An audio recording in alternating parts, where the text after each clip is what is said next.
अभी officially announce कर दिया गया है कि सेंसस 2027 का पहला फेज 1 अप्रैल 2026 से शुरू होगा, सितंबर 30 2026 तक चलेगा। अब हम इसे देखते हैं कि ये सेंसस जो है ये हर 10 साल बाद होना तो होता है, लेकिन ऐसा क्यों है कि हमारे इस पर्टिकुलर सेंसस में इतना बड़ा गैप आया। इनफैक्ट आजादी के बाद सबसे पहला सेंसस ऐसा है या जनसंख्या की गिनती, जनगणना ऐसी है जो 10 साल के गैप के अंदर नहीं हो पाई, and that was because of कोविड-19। 2021 में एलोकेटेड था सेंसस, लेकिन 2027 में हो रहा है। लेकिन इससे भी ज्यादा इंपॉर्टेंट बात यह है ना कि लोग इग्नोर कर देते हैं सेंसस की पोटेंशियल को, कि यार पॉपुलेशन ही तो गिन रहे हैं, पिछली बार 121 करोड़ थी, इस बार 150 करोड़ आ जाएगी या 45 करोड़ आ जाएगी, उससे क्या फर्क पड़ेगा। फर्क पड़ता है, और मैं आपको बताऊंगा आज के सेशन में कि सबसे पहले ये सेंसस का जो प्रोसेस है, जनसंख्या की गिनती का प्रोसेस है, ये सिर्फ लोगों की गिनती या हेड काउंट नहीं है, ये बहुत डिटेल में की जाने वाली एक एक्सरसाइज है, और इसीलिए आज मैं इसकी सिग्निफिकेंस के बारे में आपको बताऊंगा। तो अनाउंस ये हुआ है सेंट्रल गवर्नमेंट की तरफ से, ऑफिस ऑफ रजिस्ट्रार जनरल जो मिनिस्ट्री ऑफ होम अफेयर्स के अंदर काम करते हैं, वो इस सेंसस ऑपरेशन के लिए रिस्पॉन्सिबल अथॉरिटी है। लेकिन इस सेंसस को कंडक्ट करने का सारी जिम्मेदारी सेंटर पे नहीं होती। सेंसस एक्ट ऑफ 1948 के तहत स्टेट गवर्नमेंट्स की जिम्मेदारी होती है कि वो अपने ऑफिशियल्स को डिप्लॉय करके, अपने स्टाफ को डिप्लॉय करके सेंसस की ऑफिशियल काउंटिंग को करे, और इसमें सेंट्रल गवर्नमेंट और स्टेट गवर्नमेंट दोनों आपस में साथ मिलकर काम करते हैं। इस पर्टिकुलर सेंसस का पहला फेज ऑफिशियली होने वाला है, स्टार्ट होगा 1 अप्रैल से 30 सितंबर तक, और इस पर्टिकुलर पीरियड में 30 दिन का पीरियड डिसाइड करेंगे हर एक स्टेट अपने हिसाब से। दैट मींस कि अप्रैल 1 से लेकर सितंबर 30 के बीच में स्टेट गवर्नमेंट्स जो हैं डिफरेंट डिफरेंट, वो डिसाइड करेगी कि हम कौन से 30 डेज में पहला स्टेज या पहला फेज, जिसे हाउस लिस्टिंग या हाउसिंग सेंसस बोलते हैं, वो कंडक्ट करने वाली है। अब ये पहला स्टेज या पहला फेज अलग क्यों है, और पॉपुलेशन एन्यूमरेशन स्टेज अलग क्यों है, इसके बारे में मैं आगे जरूर चर्चा करूंगा। लेकिन इससे पहले आप ये समझ लीजिए कि सेंसस के ऊपर बेसिकली इस पर्टिकुलर सेंसस जो 2027 में होने वाला है, उसके ऊपर इतनी चर्चा हो क्यों रही है। Why is it such an important exercise that it does not only include counting of people 1 2 3 4, asking their gender and that's it. इतना सिंपल और इजी काम नहीं। 2027 का सेंसस हमारे देश की आजादी के बाद का 16th सेंसस होगा। सॉरी, टोटल हिस्ट्री में 16th सेंसस होगा। सबसे पहला सेंसस कौन से वाइसरॉय के अंडर हुआ था, ये कमेंट सेक्शन में मुझे जरूर बताना। और आजादी के बाद ये 8th सेंसस होगा। सेंसस में सिर्फ आप ये जानकारी नहीं लेते हो कि देश में कितने लोग रहते हैं, जो डेटा है वो बहुत डिटेल्ड होता है। एग्जाम्पल के तौर पे जो हाउस लिस्टिंग फेज है या हाउसिंग फेज है, उसमें आप 35 क्वेश्चंस पूछने वाले हो, और उन 35 क्वेश्चंस में क्वेश्चंस इंक्लूडेड है कि हाउस का रफली एरिया कितना है, हाउस में मटेरियल कौन सा इस्तेमाल किया गया है, कितनी देर से आप इस घर में रह रहे हैं, वगैरह वगैरह। अब देखिए कि ये पर्टिकुलर क्वेश्चंस हाउसिंग स्टेटस में पूछे जाएंगे, और पॉपुलेशन एन्यूमरेशन स्टेज जब एक एक व्यक्ति की गिनती होगी, उसमें लिटरेसी के बारे में, माइग्रेशन की वो कितने समय से यहां इस पर्टिकुलर एरिया में रह रहे हैं उसके बारे में, कौन सी भाषा आप बोलते हैं उसके बारे में पूछा जाएगा। लेकिन खास बात इस सेंसस के साथ ये है कि इन सब के अतिरिक्त एक चीज और पूछी जाएगी, और वो है कि आपकी जाति क्या है, आपकी कास्ट क्या है। जी हां, 1931 के सेंसस के बाद से कभी भी भारत में कास्ट की काउंटिंग नहीं हुई है सेंसस के दौरान।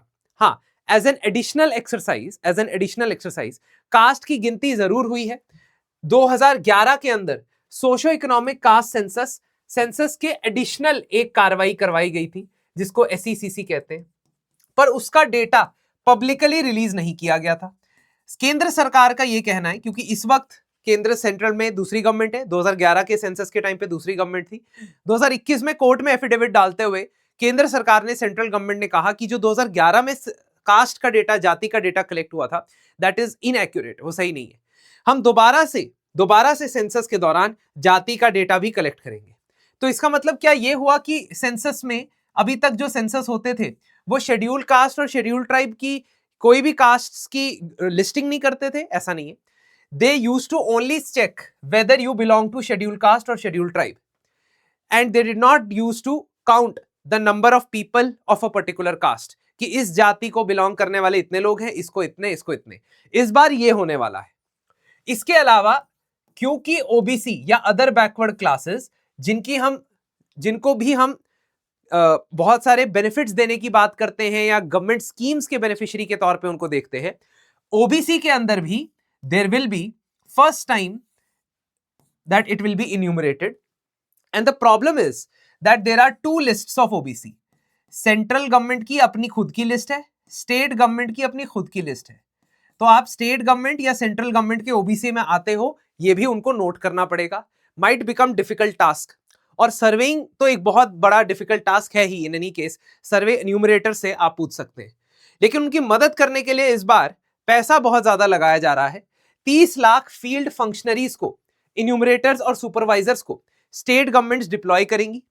11,700 करोड़ सेंसस का खर्चा सेंट्रल गवर्नमेंट उठाएगी और 100% ऑफ द पॉपुलेशन को कवर करने की हमारी टारगेट है, जो कि ऑब्वियसली हमेशा ही होता है। भारत में सेंसस पहली बार इंडिपेंडेंट इंडिया में कास्ट का डेटा भी कलेक्ट करेगा।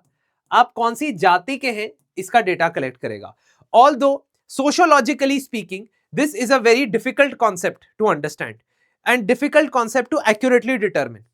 ऐसा इसलिए होता है क्योंकि कई बार आप सेंसस ऑफिशियल्स को अपनी बेस्ट ऑफ द नॉलेज के आंसर नहीं देते हो सकता है कि सोशल मोबिलिटी दिखाने के लिए आप आंसर सही ना दो, या रिजर्वेशन बेनिफिट प्राप्त करने के लिए आप आंसर कुछ और दो। There are certain parameters which might come into play sociologically when this particular questionnaire will be put forward. सरकार से ये पूछा गया है कि हाउस होल्ड लिस्टिंग, जिसके अंदर घरों की गिनती होती है, क्या आप उसके ऊपर उसका जो क्वेश्चनेयर प्रिपेयर कर चुके हो? क्या आप लोगों से इनपुट लेने वाले हो, उस पे पब्लिक फोरम में डालने वाले हो वो क्वेश्चनेयर? तो सरकार ने उसमें जवाब दिया कि ऑलरेडी हम टेस्टिंग कर चुके हैं उस क्वेश्चनेयर के साथ, 35 क्वेश्चंस के साथ कुछ डिस्ट्रिक्ट्स के अंदर, और अब हम we are going ahead with that. इसी तरीके से पॉपुलेशन एन्यूमरेशन के अंदर कौन से स्पेसिफिक सवाल पूछे जाएंगे, इसकी लिस्ट अभी पब्लिकली जारी नहीं की गई है। खैर, अगर मैं बात करता हूं कास्ट की, तो इसके अलावा और क्या नई चीजें आपको देखने को मिलती है, एंड मैं एंड में यह भी बताऊंगा कि सेंसस से क्या इंप्लीकेशंस हो सकती है आगे आने वाले 5 से 10 सालों के अंदर। जब ये सेंसस की गिनती होगी, ये पहली बार होगा कि डिजिटल एन्यूमरेशन होगा कंप्लीटली। तो जो आपके एन्यूमरेटर्स हैं उनको डिवाइसेस दिए गए हैं, एप्लीकेशंस के जरिए वो डेटा कलेक्ट करके उसमें फीड करेंगे। एग्जाम्पल के तौर पे, उदाहरण के तौर पे, जब सेंसस इन्यूमरेटर आपके घर आएगा और उस घर पे एंटर करे देखेगा, तो सबसे पहले तो वो उसके ज्योग्राफिकल कोऑर्डिनेट्स ऐप में डालेगा। तो पहले राउंड में जो एन्यूमरेटर्स है ना, वो ये करके गए, अभी टेस्टिंग हो रही थी तो टेस्टिंग के दौरान उन्होंने ऐसा किया। दूसरी बार वो आएंगे तो उसके बाद वो उस हाउस की डिटेल्स आपसे पूछेंगे, ठीक है, कि ये हाउस कितना पुराना है, कौन से मटेरियल से बना है। All these things will be written in their application और उस ऐप में डाल देंगे। देखिए, ये बहुत जरूरी है क्योंकि सेंसस सिर्फ जनता गिन नहीं रहा है, ये बहुत ही ग्रैनुलर लेवल पे डेटा कलेक्ट कर रहा है और उसके इंप्लीकेशंस आगे स्कीम्स में भी देखने को मिलेंगे। फॉर एग्जांपल, आपने देखा ही होगा कि जो प्रधानमंत्री आवास योजना की एलिजिबिलिटी है उसको सोशियो इकोनॉमिक कास्ट सेंसस के डेटा से देखा जाता है, अब शायद वो अपडेटेड डेटा से देखा जाए। खैर, एक डिजिटल इकोसिस्टम बनाया गया है सेंसस के लिए। तो मोबाइल ऐप है फील्ड डेटा कलेक्ट करने वाले लोगों के पास, CMMS पोर्टल है census management and monitoring system, जिससे ये जो इंटरनल डिपार्टमेंट्स है ये चेक करेंगे, सेंसस का रजिस्ट्रार जनरल चेक करेगा कि क्या सेंसस के डेटा आ रहे हैं हमारे पास। एक वेब मैप की एप्लीकेशन है जिससे आप हाउस लिस्टिंग जब कर रहे हो तो आप अपने उसमें कोऑर्डिनेट्स फिल कर सकते हो, तो अपने आप एक ब्लॉक बनता चला जाएगा सेटलमेंट्स का। और सेल्फ एन्यूमरेशन पोर्टल भी है, यानी अगर एन्यूमरेटर आपके घर आने की जरूरत ना पड़े, आप खुद ही ऑनलाइन जाके अपना डेटा उसमें डाल दो, ये भी अवेलेबल होगा। तो कैसे होगा? मान लीजिए पंजाब ने कह दिया कि 1 मार्च से लेकर 31 मार्च तक 1 मार्च से लेकर 31 मार्च तक हमारा फर्स्ट फेज स्टार्ट हो जाएगा। तो 1 मार्च से पहले 15 दिन पहले से एक विंडो ओपन हो जाएगी, ऑनलाइन पोर्टल ओपन हो जाएगा, और उस ऑनलाइन पोर्टल में आप खुद अपना घर की और इस सब की चीजों की जानकारी दे सकते हो। क्या सेंसस में झूठी जानकारी देने पे आपको सजा हो सकती है? यस, इनफैक्ट सेंसस एक्ट 1948 ये कहता है कि अगर आप जानबूझ के to the best of your knowledge, है ना, थोड़ा सा क्लीश यहाँ पे कैच है, to the best of your knowledge आप आंसर नहीं देते हो तो ये एक दंडनीय अपराध है, means it is a punishable offence. तो फर्स्ट फेज के अंदर सितंबर तक सभी स्टेट्स इकट्ठा कर लेंगे हाउस होल्ड का डेटा, उसके पास क्या क्या एमिनिटीज है, बिजली है, पानी है, एसेट्स की क्या अवेलेबिलिटी है, गाड़ी बंगला मोटर कार क्या है। और उसके बाद फरवरी 2027 में शुरू होगा पॉपुलेशन एन्यूमरेशन का गेम।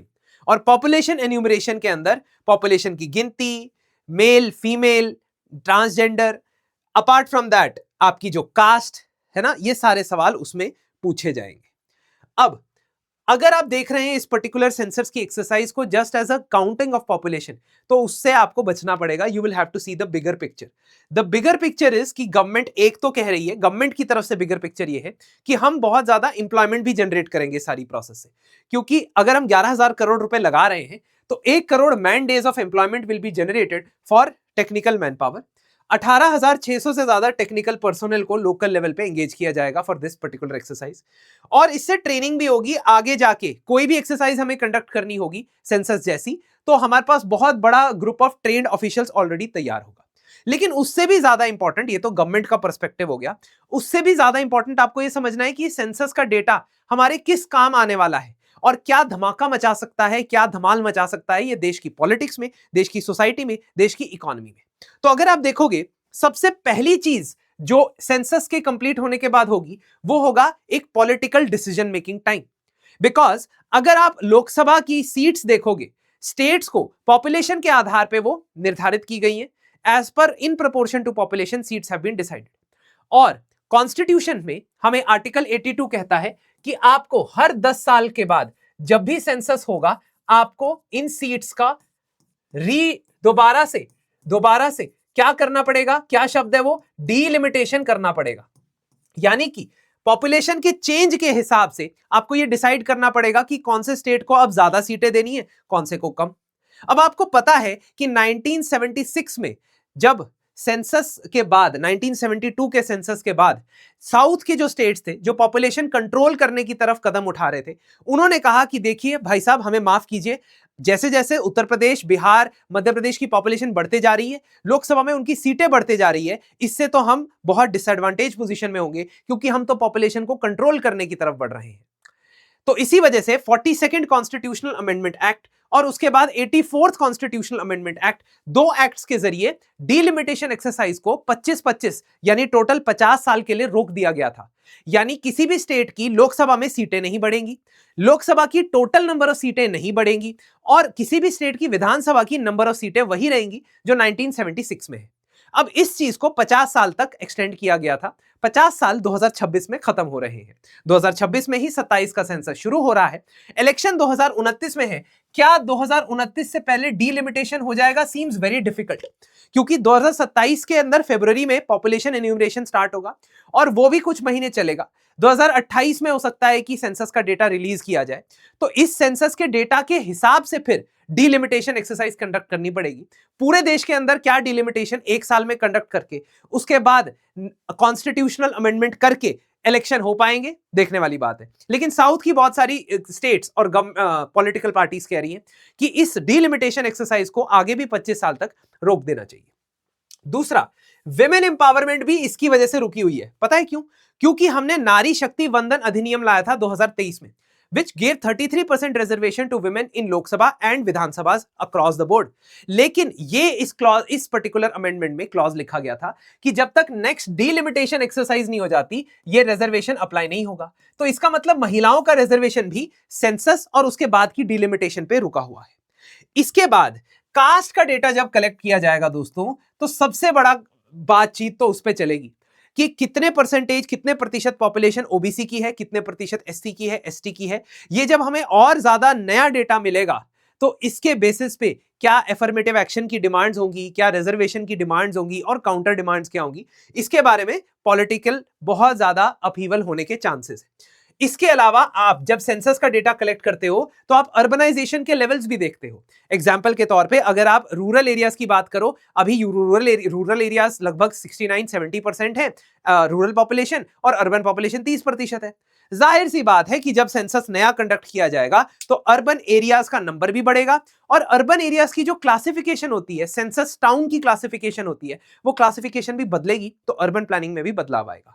और तो और आपकी लॉन्ग टर्म इकोनॉमिक ग्रोथ का डेमोग्राफिक डेटा भी आपको पता चलेगा, यानी कि आपके देश में कितने लोग ऐसे हैं जो 25 साल से कम हैं, कितने लोग ऐसे हैं जो वर्किंग एज पॉपुलेशन के हैं और कितने लोग नहीं हैं, ये भी आपको आइडिया यहां से मिलेगा। Of course sex ratio and all those things will B clear, but more importantly आपको अगले 10 साल के लिए, 15 साल के लिए इकोनॉमिक रोड मैप कैसे बनाना है, इसका भी आइडिया सेंसस से लगेगा। तो दोस्तों, census is not just a document of counting population, it is going to be the basis of the next 15 years of a development story. Thank you very much and I hope कि आपको इस particular video से कुछ चीजें समझ आई होंगी। और मुझे बताइए कि सबसे पहला जो सेंसस कंडक्ट किया गया था वो कौन से वाइसरॉय के अंडर किया गया था भारत में, आजाद भारत में नहीं, भारत में। धन्यवाद।